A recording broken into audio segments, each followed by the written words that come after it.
don't you know that wood is good for the world? Oh, well, don't you know that trees are good for the world? Yeah. Well, don't you know that wood is good for the world? Yeah. Good afternoon, everyone, and welcome to this virtual classroom brought to you by Forest Learning. My name is Rachel, and I'm a teacher here at Kimberlin Education, and I will be your host for today. Today, you get the chance to be forest science explorers and learn all about forestry. And what perfect timing, because tomorrow, the 26th of October, is World Sustainability Day. We have three very special guests with us here today. We have George the farmer. Give us a wave, George. Give everyone a wave, George. That's it.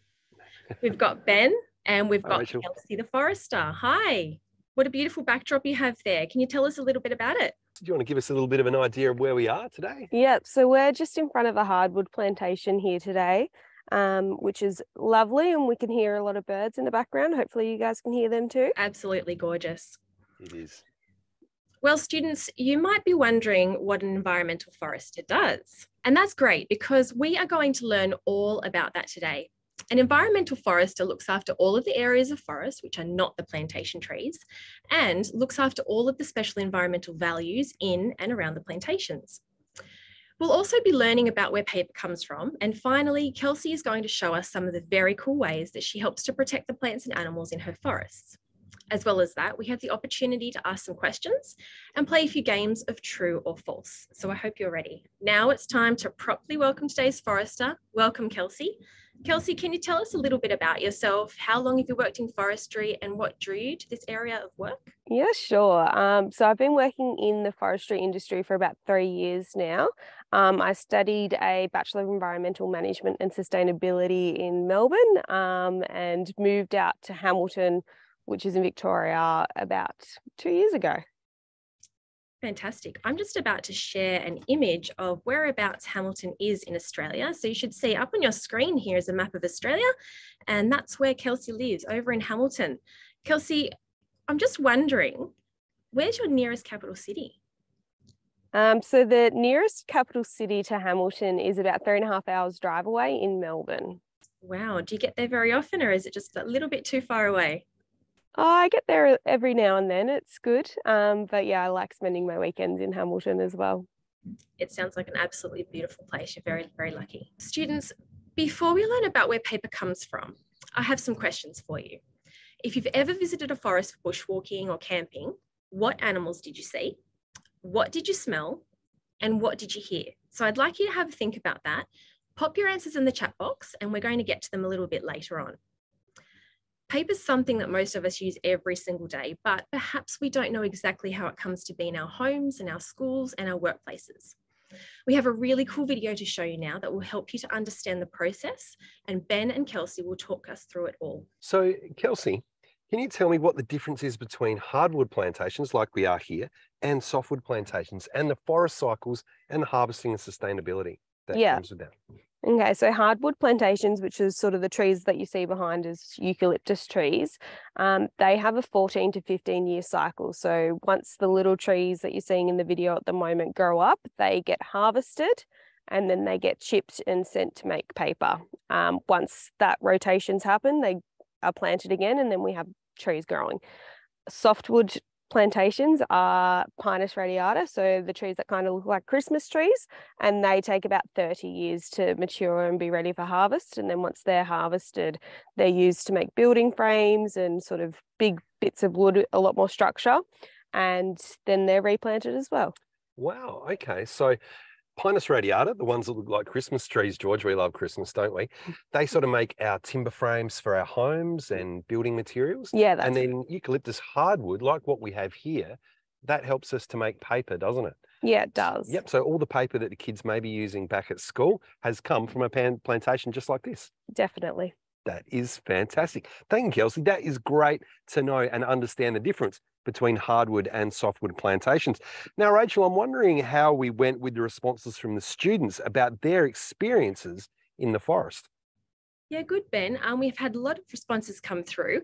Lots of people are saying that they've seen things like possums in the forest, they've seen kangaroos, and they've also smelt lovely smells like fresh eucalyptus leaves, and they can hear the crunch of the leaves as they walk through as well. So lots of lovely responses. It's really clear that a lot of the students that are out there watching today are out there in the forest and enjoying our wildlife and our flora and fauna. That's fantastic. That is wonderful. Thank you, Rachel. And thank you for everybody for writing in your experiences in the forest. Kelsey and George, we can hear a lot of bird song where we are, can't we? We can indeed. Yeah. And Kelsey, what kind of birds are we hearing at the moment, do you think? I reckon there's some cockatoos and some rosellas up there. I saw a superb fairy wren earlier. There's heaps of birds loving the forest here today. That is amazing. And when we did rock up here today, we also saw some kangaroos, didn't we, George? And then we've got a few questions about animals in the forest coming up really soon. So stick around for that. Now, Kelsey, we know that eucalypt plantations like this help us to make paper and cardboard. But what are some of the actions that we can take at home to reduce landfill and waste of paper? So it just comes back to reducing, reusing and recycling. So if we have a look at sort of different things that you use every day with paper and just making sure that we're putting it into the recycling bin once we're done.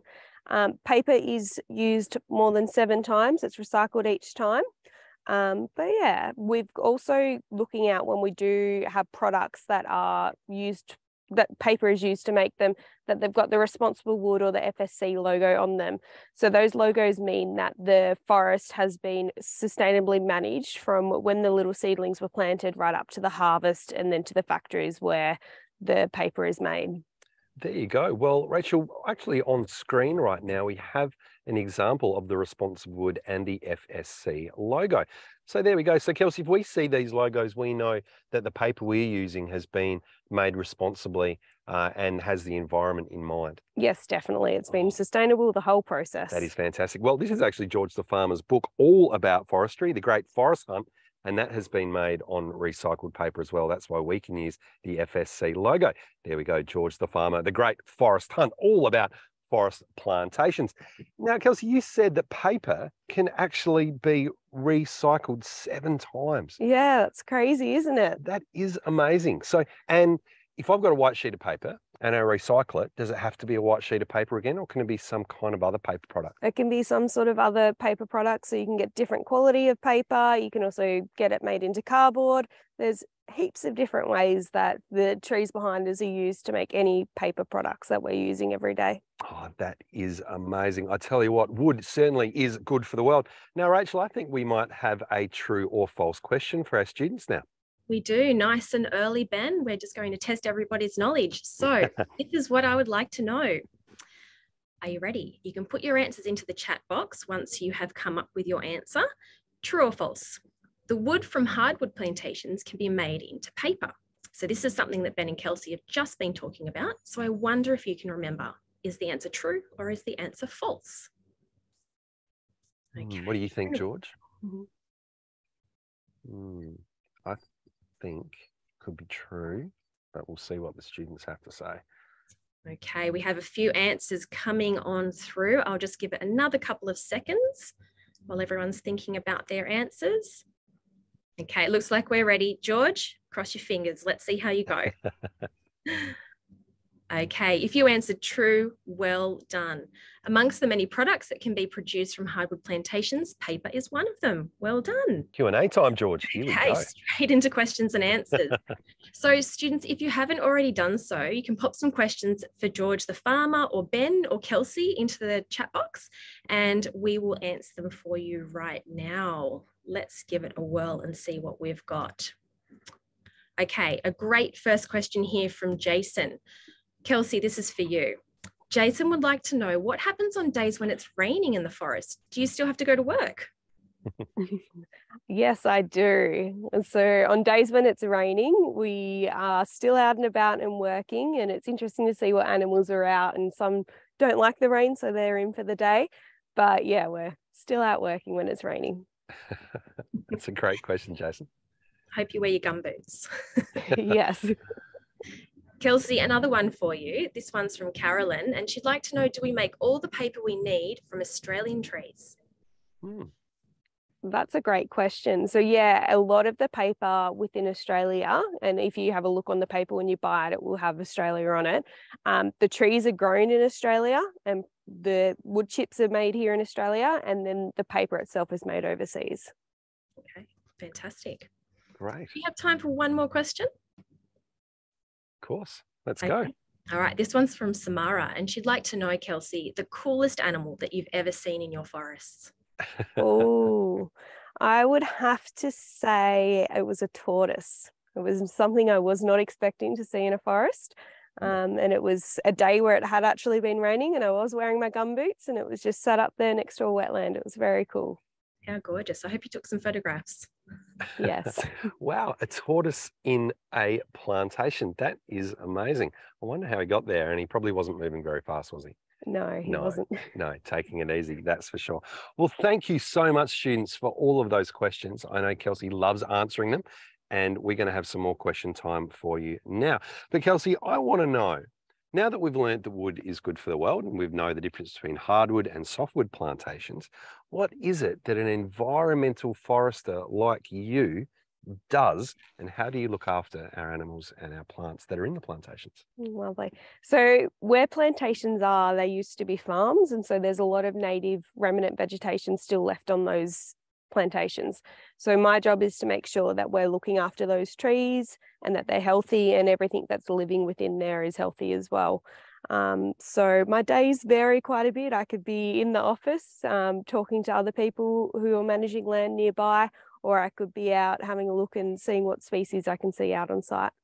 Wow, it sounds like a really diverse job, and you're outdoors in such beautiful environments like this. You are a very lucky person. I am very lucky. You are very lucky. So being a forester doesn't just mean that you focus solely on trees, but also on the animals that call the trees home. Now, Kelsey, we have a little video of Jack, who is an environmental forester just like you, and he's setting up some motion sensor technology to record some wildlife. And while we're watching this video, I'm wondering if the students can have a think about what type of animals we might be able to find in Kelsey's forest. And you can put that in the chat box. What's going on here, Kelsey? So Jack's just setting up the sensor camera. So you install them against a tree and you just let it be. And as animals move past, they will start getting clicked and photos are taken of those animals. So you can take either photos or videos, and day or night time, it doesn't matter.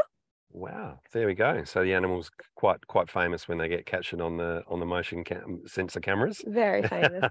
That is fantastic. So, Kelsey, we've asked the students what type of animals they might find in your forest. I'm wondering if we've got any responses there, Rachel, before we go to the next video. Yeah, sure. We do actually. We've got kangaroos, koalas, lizards, kookaburras, possums, a whole host of animals. We're seeing the same animal names coming up quite a few times. So it sounds like everybody is very much in tune with their forests. Oh, very clever students. Well done. I think we would certainly find all of those things in Kelsey's forest. And we've got another video now of some of the wildlife that some of your motion sensor cameras have captured. Let's check that out. Yeah, so we've got a possum here who's out having a bit of an explore at night time because he's a nocturnal animal. We've now got a spotted quoll. And so this was taken over in Western Australia. And this one's a bit special. This is a numbat. So there's less than 1,000 numbats left in the wild. And we've found 4 on one of our properties over in Western Australia. Wow, that is awesome. People call me a numbat all the time, but I think he's really quite cute. I think that's what they mean when they call me a numbat. That is awesome. So, Kelsey, you've found numbats and quolls and kangaroos, and you also told us about your turtle or tortoise that you found on a camera. What's maybe a scarier animal that you might have found on the camera? So we quite often get some snakes, which some people find them a bit scary. We've got spiders. Spiders. Yeah. Oh, dearie me. George and I are a little bit scared of spiders, aren't we, George? Big huntsmen. Well, there you go. All kinds of amazing animals that we can find in the plantations in Kelsey's forest. Now, Rachel, I think we might go to another true or false question and take some more questions from the students. Sounds good, Ben. We certainly do have another question. It's another true or false. Now, I hope you were listening to Ben and Kelsey. The question is, native animals live in plantation forests. Is that true or is that false? And put your answer into the chat box and I'll give you a little moment. And then native animals live in plantation forests, George. What do you reckon? Yeah. It's a tricky one, but we did talk about it. George is having a bit of a think. I wonder what the other students online think. Okay, those answers are coming through thick and fast. Ben and Kelsey, here we go. I'm about to reveal. How'd you go, George?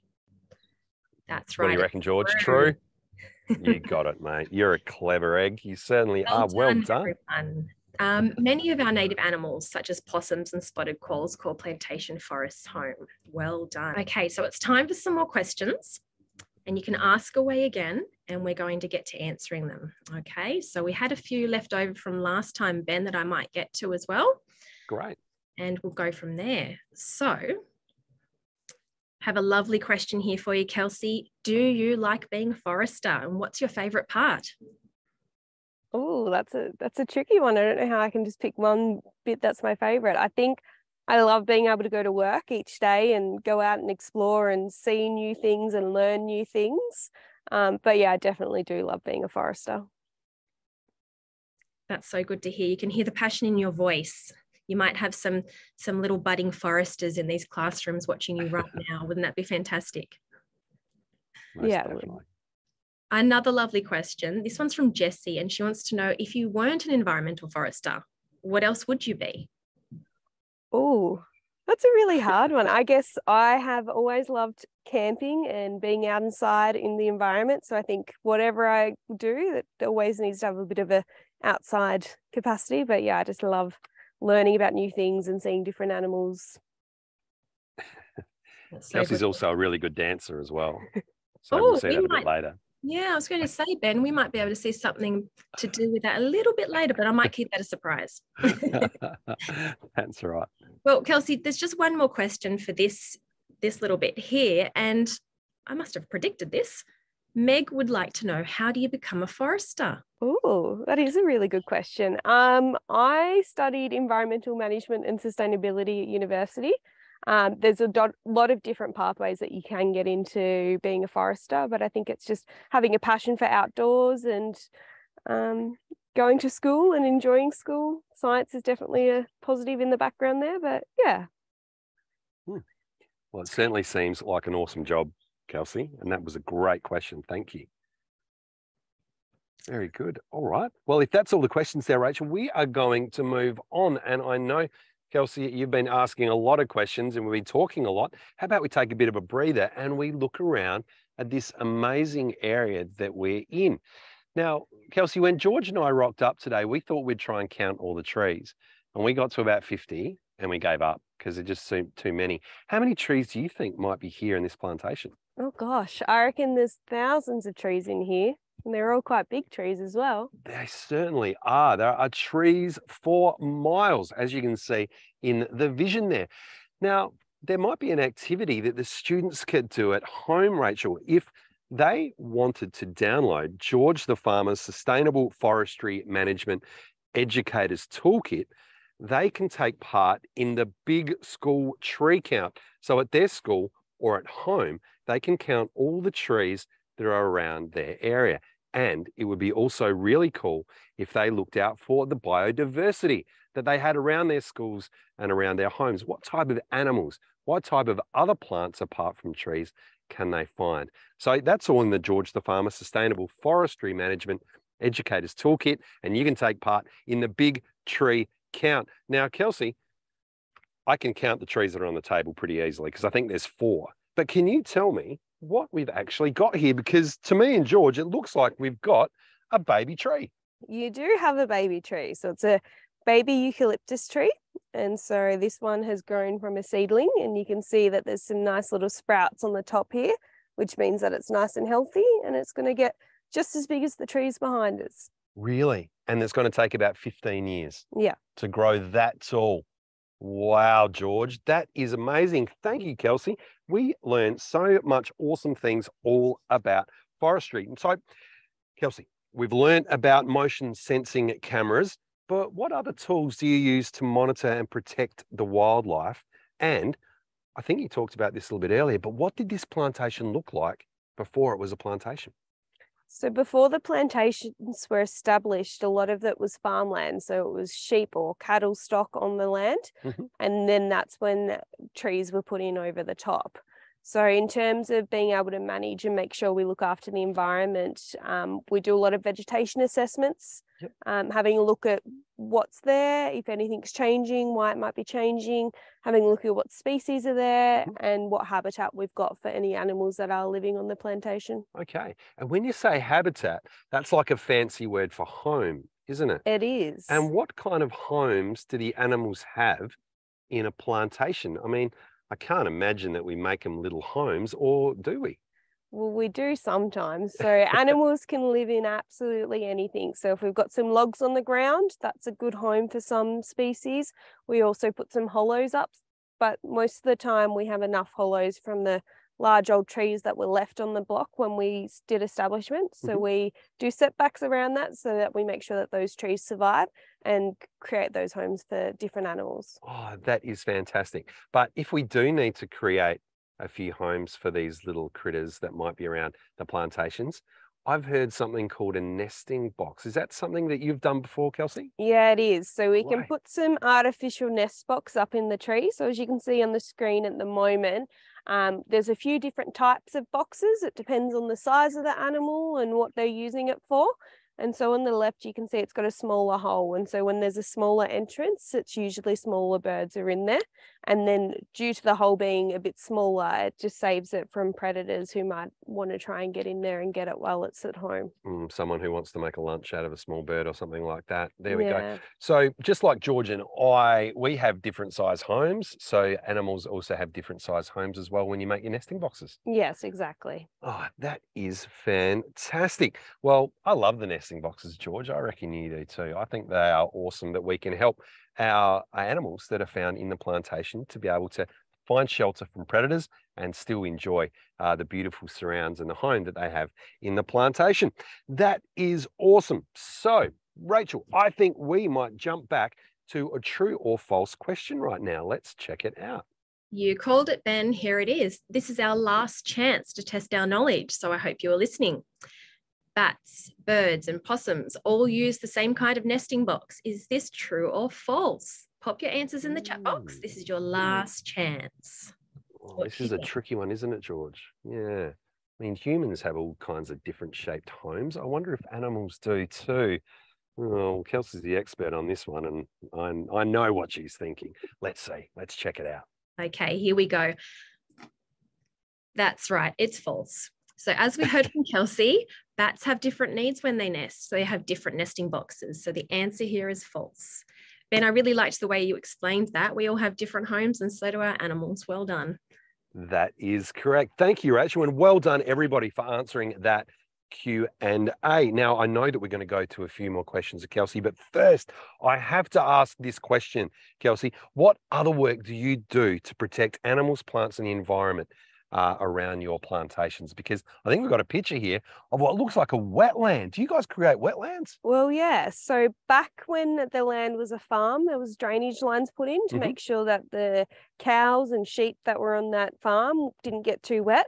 We don't have any animals or grazing anymore, so we put wetlands in. So you can see the white bags at the top there, they're sandbags.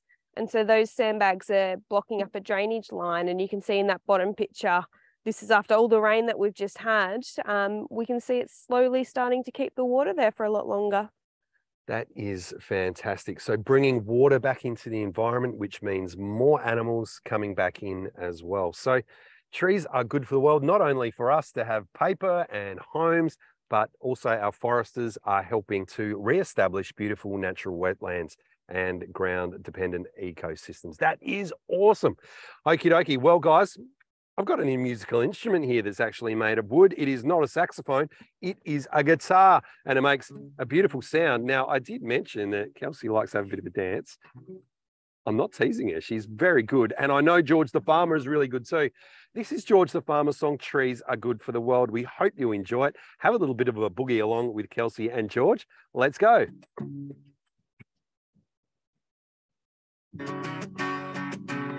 Long, long rows of trees just doing their thing. growing tall, oh, hear the birds sing.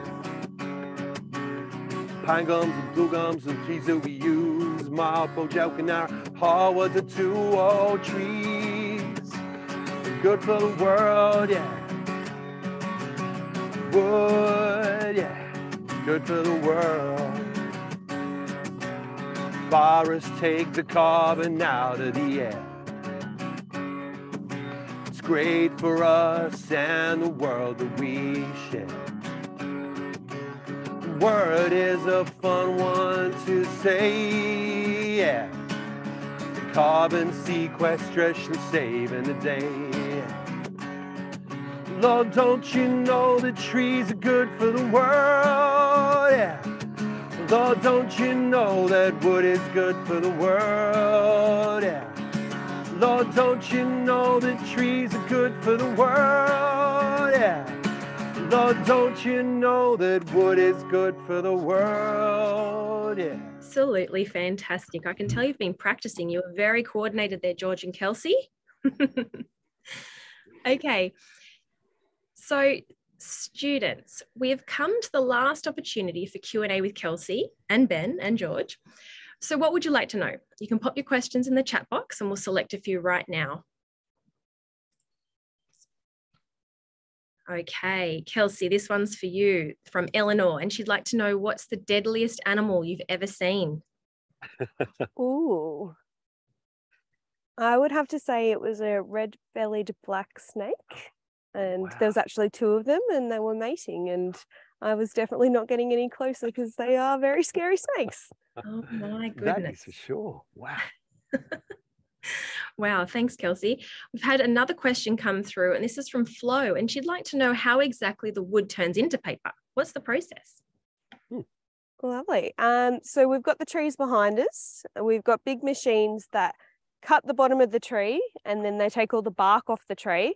Once all the bark's gone, they break it down into wood chips, and then the wood chips get sent to a paper factory, and then through there they break it down and it gets processed, and that's how the paper's made. Wow, there we go. So from these massive big trees down to really tiny little wood chips and then pulped into paper. That is awesome. It's amazing what we can do with wood turning into paper, and also for our homes as well. Great question, Flo.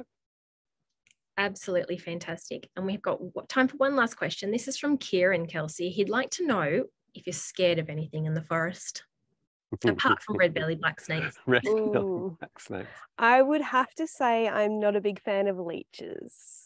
They're Leeches. definitely not the most fun thing to have attached to you and have to get off. Wow. And how do you get a leech off if it's on you? Salt. Salt. Salt gets rid of leeches. All Fun right. fact. Salt's good for chips and it's good for leeches. There you go, George. That's a great question. I'm with you on that one, Kelsey. I've had my fair share of leeches on me with all this rain. So everyone, today has been such a wonderful opportunity to learn about Kelsey and the incredible work she does in forestry. We've learned exactly about where paper comes from, as well as the role that foresters like Kelsey have in protecting animal and plant life. But just because our session today is coming to an end, it doesn't mean that your learning has to. If you're interested in working like a forester, we would love for you to head over to the Forest Learning website and get involved in the Big Tree Count activity, as Ben explained earlier. I wonder if you can use your findings to encourage native animals into your school and increase biodiversity by installing bird nesting boxes and native beehives. If you'd like to learn more about forests and where our wood comes from, visit the Forest Learning website at forestlearning.edu.au and georgethefarmer.com.au, where you'll find loads of fun resources and videos and information. A huge thank you to George, Ben, and Kelsey who joined us today. It's been fantastic. Thank you so much. Thanks, Rachel. It has been an absolute pleasure to be here. I know Kelsey and George have had a great time as well. Thank you so much for having us. Thank you. We'll see you all again next time. Bye, everyone. Bye, everybody. See ya. Long, long rows of trees just doing a thing. Growing tall, yeah, hear the birds sing. Pine and blue gums are some of the trees that we use, yeah. Baba, oak and Jared harbors are too. Lord, don't you know that trees are good for the world? Yeah. Lord, don't you know that wood is good for the world? Oh. Forests take the carbon out of the air. It's great for us and the world that we share. The word is a fun one to say, yeah. Carbon sequestration saving the day.